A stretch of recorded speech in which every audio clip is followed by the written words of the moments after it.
School Gandhidham के chairman Shri Gurudatt Sharma ji, हमारे director सर्वश्री Bharti ma'am, Bhikhu भाई, मोहन भाई और आज के चीफ गेस्ट जिनकी व्यस्तताओं कारण जिन्हें जाना हुआ, हाई कोर्ट के एडवोकेट और नोटरी, गांधीधाम के जाने माने एडवोकेट श्री राकेश सिंघल जी और उनके सुपुत्र एडवोकेट आनंद जी। इस स्कूल की हर चीज़ का उत्तमता से प्रदर्शन करने के लिए जिम्मेदारी लेने वाले सीईओ हेतल मैम, उनकी कंधे में कंधा मिलाकर के काम करने के लिए तत्पर श्री दिगंत धोड़किया जी जो हमारे प्रिंसिपल हैं, छाया मैम जो वाइस प्रिंसिपल के रूप में सेवाएं दे रही हैं, हमारे सभी फैकल्टी मेंबर्स, प्यारे बच्चों और सब बच्चों के अभिभावक और माता पिता। आज दो उत्सव हम एक साथ मना रहे हैं और जब उत्साह होता है तो सर्वत्र खुशी का माहौल होता है। सब के अंदर एक नई प्रकार की ऊर्जा, एक उमंग अंगड़ाई लेती हुई रहती है। गणतंत्र दिवस आज 74वां हम जैसा कि आपको पता है मना रहे हैं।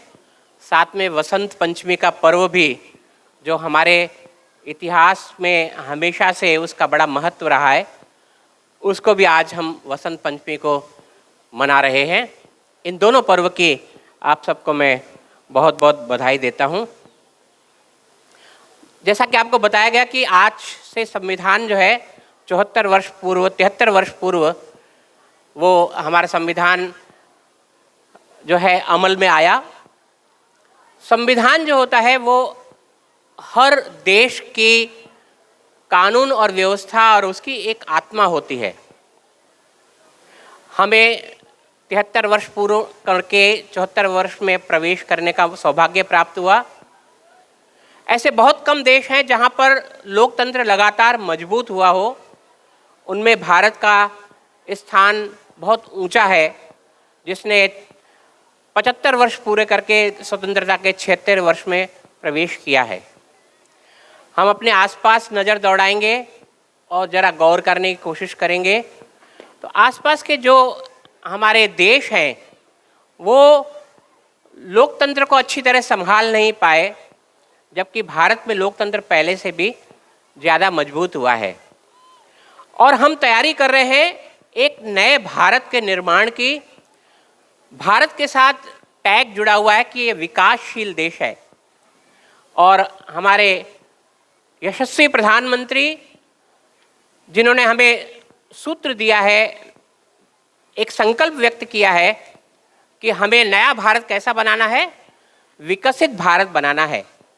और मुझे विश्वास है कि विकसित भारत एक व्यक्ति, कुछ व्यक्ति नहीं बना सकते, हम सब मिलकर के बना सकते हैं। तो हमें लक्ष्य रखा गया है कि जब हम 100वां स्वतंत्रता दिवस 2047 में मनाएंगे, उस समय पर हमारा देश विकसित होगा और उस विकसित देश के लिए सारी चीज़ें जो करनी चाहिए वो अभी से आप लोग देख रहे हैं। भारत किस ढंग से पिछले 10 वर्षों में बड़ी तेज़ी से विकास कर रहा है और आगे भी विकास करता रहेगा। मैं बच्चों के लिए कहना चाह रहा था कि बच्चों, आपका जीवन जो है आगामी 10 वर्ष के बाद एक फलीभूत होगा कि आप कहाँ पर किस मुकाम पर पहुँचेंगे। और वर्तमान में हम जो देख रहे हैं वो शायद 10 वर्षों में स्थितियाँ और भी बेहतर हो जाएं, पर मैं देख रहा हूँ टेक्नोलॉजी का जिस ढंग से विकास हो रहा है और भारत में जिस ढंग से टेक्नोलॉजी को प्रोत्साहित किया जा रहा है, आगामी वर्षों में भारत उन मुकामों को हासिल करने के लिए प्रयत्नशील है और संकल्पित है। एक क्षेत्र की मैं बात करूंगा, एआई और एमआई की बहुत बात होती है, आर्टिफिशियल इंटेलिजेंस और मशीन लर्निंग। ये दो चीज़ें आजकल बहुत चली हुई हैं और अगले 2-4 साल में ये पूरी तरह से विकसित भी हो जाएंगी।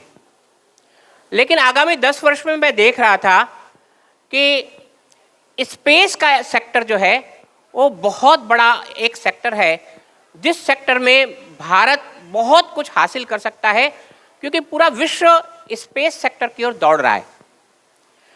तो स्पेस की तरफ जो माता पिता बैठे हैं, बच्चों को तो अपना उतना टारगेट पता नहीं होता, लेकिन उनको उस तरफ भेजने की कोशिश करें।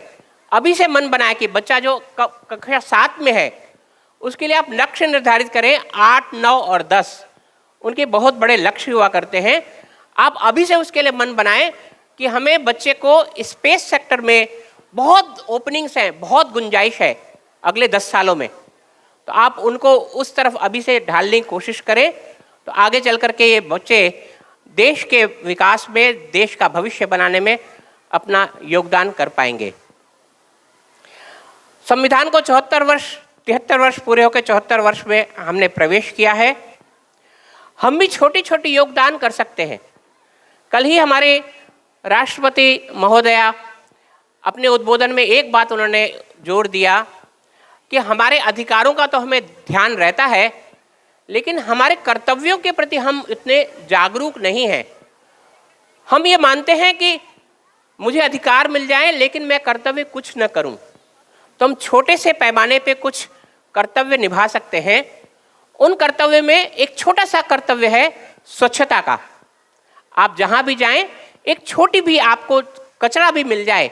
आपने देखा हो हमारे माननीय प्रधानमंत्री चलते हुए वो छोटा सा कचरा भी मिल जाता तो लेकर के उसको अपने पास रख लेते हैं। वो आदत में डालिए। और अगर किसी ने चलती गाड़ी में खोल करके रोड पे कचरा फेंक दिया या इस प्रकार से कोई लापरवाही की, तो हम अपने बच्चों को सिखाएं कि उसने ये किया है, हमें ये नहीं करना है।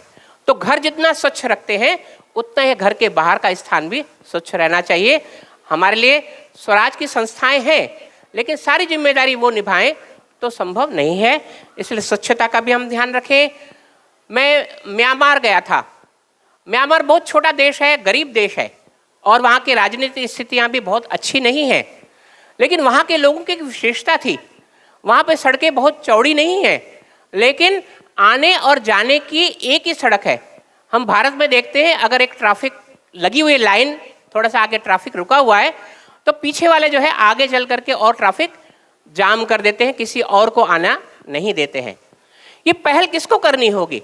ये पहल हमें करनी होगी, क्योंकि हम छोटी छोटी चीज़ों के द्वारा जो है वो उस चीज़ को अच्छा बना सकते हैं और भारत की इम्प्रेशन को बहुत अच्छा बना सकते हैं।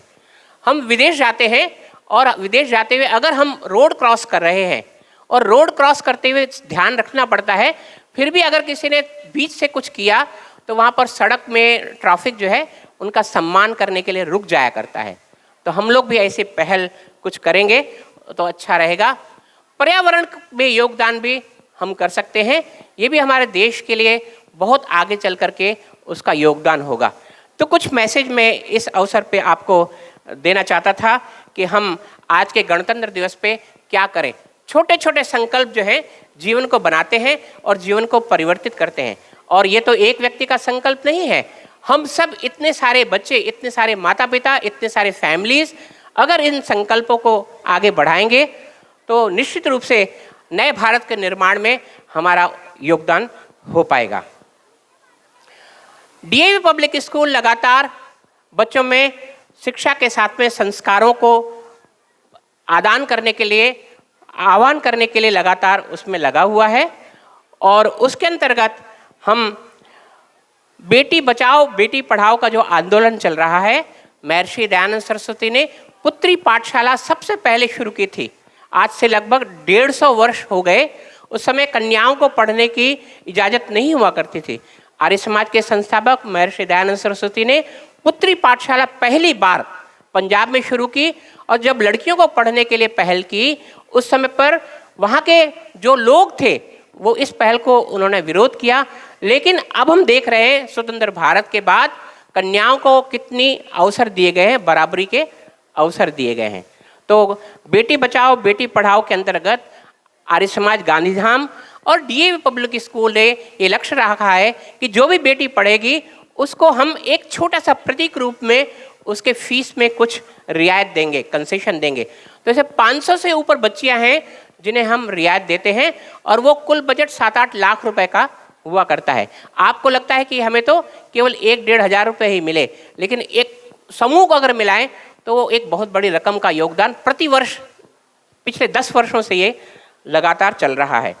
एक और छात्रवृत्ति हम बच्चों को देते हैं क्योंकि हर एक की स्थिति अपने उतनी नहीं होती और उसमें उतार चढ़ाव भी आते रहते हैं।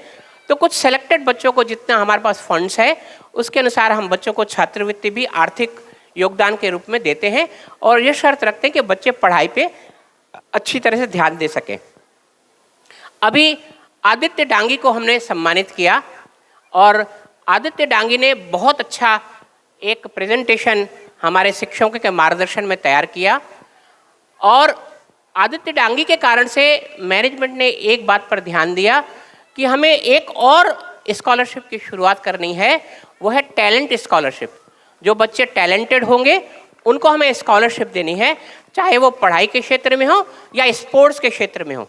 अभी तक इस ओर हमने ध्यान नहीं दिया था, लेकिन मैनेजमेंट ये महसूस कर रहा है कि इसको भी करने की आवश्यकता है और इसकी मॉडलिटीज़ तैयार की जा रही हैं। थोड़ी सी आउटलाइन मैं आपको देना चाहता हूँ कि इसमें कक्षा 8 में पढ़ने वाले विद्यार्थी जब पास करेंगे, पास आउट होंगे, तब से उनको हम ये स्कॉलरशिप देंगे और क्लास 12 तक 12वीं कक्षा तक इन बच्चों को हम स्कॉलरशिप देंगे। लेकिन उसकी संख्या बहुत सीमित रहेगी, तो उसमें भी अगर 15-20 बच्चे हैं और हम 10 बच्चों को दे सकेंगे तो हर बच्चे को ये कोशिश करनी है कि टैलेंट के द्वारा वो ये लगातार कर सके। तो कक्षा 10 में पास होने वाले बच्चों के लिए भी ये रहेगा और 12वीं कक्षा पास होने वाले बच्चों के लिए भी ये रहेगा। इन शब्दों के साथ मैं अपनी बात को विराम दूं। उससे पहले मैंने पहली बार ये प्रोग्राम देखा, प्रोग्राम चलता रहता था, मैं बीच में बैठ कर के देखता नहीं था, लेकिन आज प्रोग्राम हम सब ने मैनेजमेंट के लोगों ने बैठ कर के देखा। ये प्रोग्राम बहुत ही सुंदर है और बहुत ही अच्छा है और उसके श्रेय जो है नेतृत्व को जाता है। सीईओ हमारे हेतल मैम हैं, उनका नेतृत्व है, साथ में प्रिंसिपल श्री दिगंत जी, वाइस प्रिंसिपल छाया मैम और सारे हमारे शिक्षक वृंद, हमारे स्पोर्ट्स टीचर, एक्टिविटी टीचर्स, उन सबको जाता है जिन्होंने लगातार ये प्रयत्न किया, कोशिश किया। और सक्सेस के बहुत सारे सूत्र जो हैं यहाँ पर हमने डीएवी में 2 सूत्र दिए हुए हैं सक्सेस के। एक है डेडिकेशन, पूर्णतया उसमें जो है समर्पित हो जाना, और परफेक्शन, जो भी करना है वो बहुत ही परफेक्टली करना है, कोई कमी न रहने पाए। तो डेडिकेशन और परफेक्शन के साथ ये कार्यक्रम हो पाया। आज मैं देख रहा था कि कक्षा 11 के कुछ वॉलंटियर्स जो हैं वो उसमें जुड़े हुए थे, वो आकर के उसमें सहयोग कर रहे थे। ये एक अच्छी पहल हमारे ध्यान में आई और मैं हेतल मैम से रिक्वेस्ट करूंगा कि आगामी वर्षों में जैसे एंकरिंग का काम बच्चे संभाल रहे हैं, ऐसे ही इस काम को भी बच्चे आगे चल के संभालें। तो हमारे टीचर्स जो हैं उनके पीछे एक सपोर्ट के रूप में खड़े रहें और ये वॉलंटियर्स बन के हमारे बच्चे जो हैं इन कामों को संभालें। इसमें जो बच्चे अगर आग्रह करेंगे 10वीं कक्षा के बच्चे, तो देख लेंगे उनको भी आप उचित जो है स्थान प्रदान करेंगे। तो एक बार फिर से मैं सभी को बधाई देता हूँ, उत्सव की भी बधाई देता हूँ, आज के सफल कार्यक्रम की भी बधाई देता हूँ और आगे कार्यक्रम के लिए बच्चे तैयार हैं, उसको हम जरूर से देखेंगे। आप सभी का पुनः एक बार मैं धन्यवाद करता हूँ। Thank you, sir, for your valuable words.